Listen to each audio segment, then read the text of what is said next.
बिस्मिल्लाहिर्रहमानिर्रहीम। बोलते कॉलम के साथ मैं आमिर ज़हान, और अपने आज के कॉलम की इब्तिदा जो है मैं एक कहावत से करना चाहता हूँ, बंदर की बला तवेले के साथ। ये आपने सुनी होगी कि हरकत जो है वो कोई बंदर करता है, लेकिन तवेले से मुराद वो है वो पूरा ग्रुप या वो पूरा ग्रोह या वो पूरी जगह जो है उसके सर पे वो बला आ जाती है, और इस तरह से उसको उसका खमियाजा भुगतना पड़ता है आसान अल्फाज में।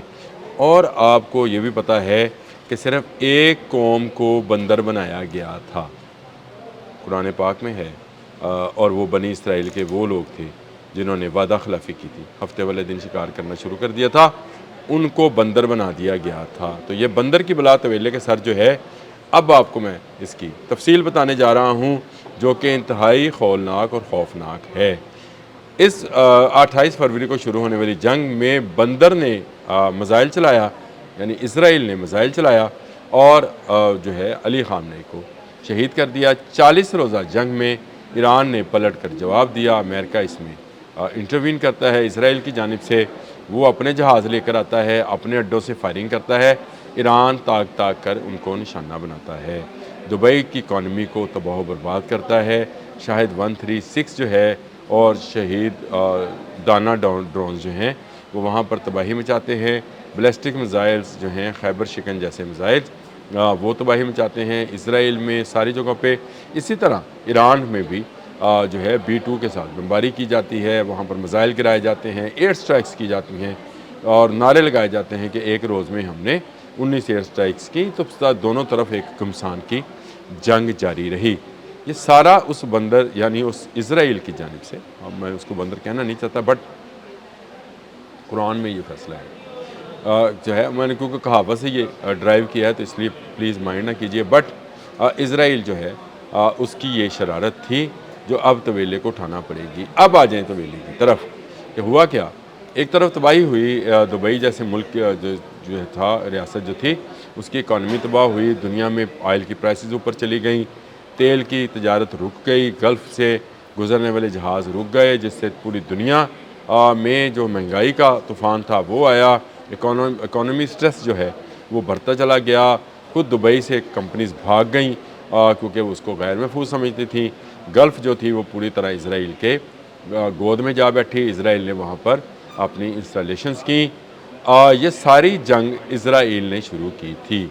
लेकिन अब जब अमन मुआहिदा होने जा रहा है तो अमेरिका के वाइस प्रेसिडेंट JD वैंस ने एक इंटरव्यू दिया है जी CBS को। CBS का मॉर्निंग शो था, उसमें उनसे ये सवाल हुआ कि ईरान रिकन्स्ट्रक्शन के लिए यानी दोबारा तमीर नौ के लिए $300 बिलियन मांग रहा है, तो ये कैसे पूरे होंगे। तो उन्होंने बड़ा सिंपल जवाब दिया, गल्फ़। मैं ज़रा पूरा पढ़ के सुना दूँ अगर आप कहते हैं तो। Asked whether Iran could again access to $300 billion reconstruction fund, Vance said that is the sort of things they could have access to funded by the Gulf Coast Coalition so long as they honor their end of the obligation।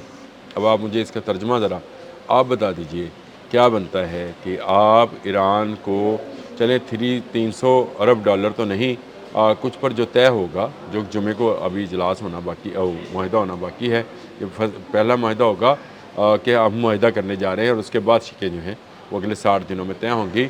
इस दौरान आपने Hermes खोल दी जाएगी, लेकिन किन शराइत पर, क्या gulf states जो हैं वो अब उस गलती का यानी तवेला जो है बंदर की उस गलती का खमियाजा भुगतेगा, और ईरान को टैक्स देकर अपने जहाज़ जो है वो आपने हरमस से गुजारेगा।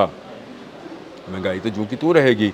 आलमी सतह पर तेल की कीमतें जो हैं वो चाहे $80 पे आ गई हैं या $70 पर भी आ जाएं, जब टैक्स दिया जाएगा तो ये 70 जो है इसको आप $75 पर बैरल समझें।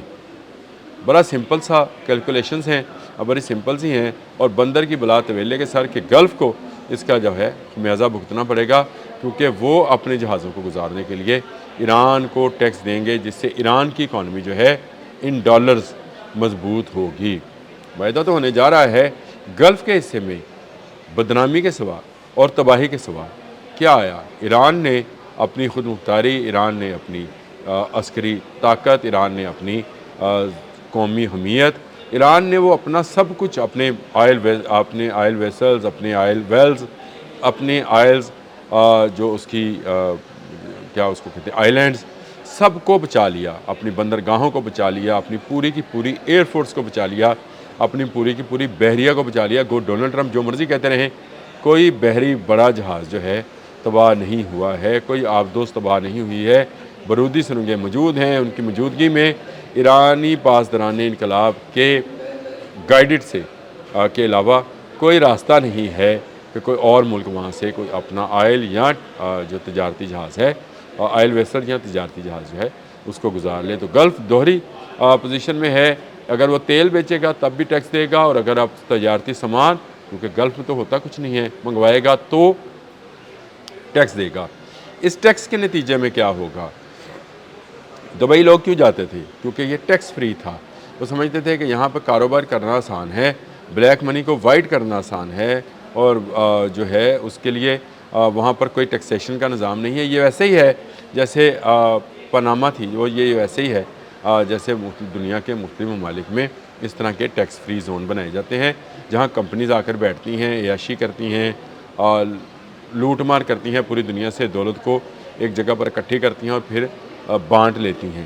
لیکن ان ٹیکسیشن کی صورت میں دبئی اتنا سستا نہیں رہے گا، دبئی مہنگا ہو سکتا ہے، اور دبئی کی مہنگے ہونے سے اگر لوگ یورپ چھوڑ کر کے یورپ مہنگا ہے دبئی میں آئے تھے، تو پھر اگر بہت ہی کم مارجن رہ جاتا ہے تو پھر وہ دبئی کی گرمی میں کیوں رہیں، وہ یورپ کی ٹھنڈی فضاؤں میں کیوں سانس نہ لیں، یا امریکہ یا کسی اور جگہ پر جو ہے وہ اپنے بزنس کو کیوں نہ لے کر جائیں۔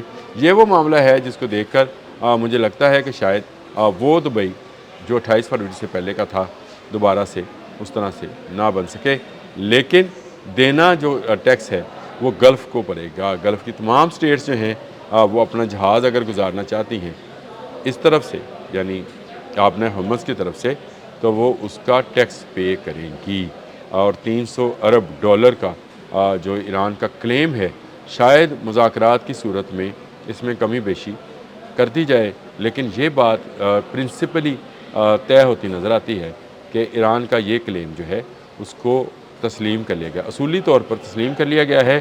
اس کی نیٹی گیٹیز جو ہیں یا اس کی چھوٹی موٹی چیزیں جو ہیں، نوک پلک جس کو ہم اردو میں بڑے پیار سے کہتے ہیں لطیف پیرائے میں، کہ نوک پلک جو ہے وہ سنواری جا سکتی ہے، اس میں ڈالرز کا یا ہندسوں کا اوپر نیچے ہونا کوئی معنی نہیں رکھتا۔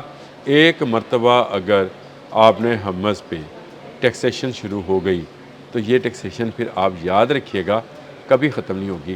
جب اس کو ختم کرنے کی کوشش کی جائے گی ایران اٹھ کھڑا ہوگا۔ یہ ساری زندگی کے لیے گلف پر اور ٹیکس لگایا جا رہا ہے، اور دبئی سمیت تمام گلف کی سٹیٹ جو ہیں ایران کو بھتہ دے کر اپنا جہاز، چاہے وہ آئل ویسل ہے چاہے وہ تجارتی جہاز ہے، ایک طرف سے دوسری طرف لے کے جائیں گی۔ بھتہ دیے بغیر اب گزارا نہیں ہے۔ امریکہ قبضہ کرنے آیا تھا اپنے حمص پہ، قبضہ دے کر جا رہا ہے ایران کو، اور بندر، میں نے بتایا کہ اسرائیل نے جنگ شروع کی تھی، بندر کی بلا طویلے کے ساتھ جا رہی ہے۔ اب تک کے لیے اتنا ہی، اللہ